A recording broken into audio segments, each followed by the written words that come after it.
The next two types of memory I would like to discuss are short-term memory and working memory. And depending on the professional that you're speaking with, sometimes short-term memory and working memory are used to discuss the same thing. It just depends on which body of research that you're following. I've broken them up here just to give more specific examples, but a lot of times people will say working memory is related to short-term memory. So as you can see on my visual aid that I have attached to these videos, short-term memory lasts longer than sensory memory, but less time than long-term memory. On average, short-term memory is stored for approximately 30 seconds. And what you use short-term memory for is for quick access to new information that you have just received.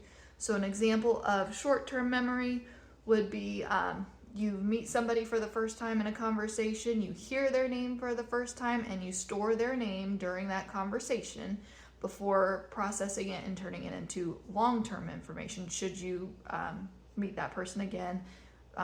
Use the skills of repetition to then store that person's name in your long-term memory for later use. This is slightly different from working memory, which is more, I would say, an active memory process where you're taking information in and you're manipulating that information for a specific goal, task, or purpose. So I've listed on my slide here an example of this would be taking in a phone number that somebody has told you, repeating it in your head for a short period of time, again, approximately 30 seconds, maybe a little bit longer, but remembering that before getting access to a pen and pencil so that you can then write it down and remember it later for that. So if you want to think of working memory, working towards a task, short-term memory is also similar where you're holding on to new information for a brief period of time before it's turned into long-term.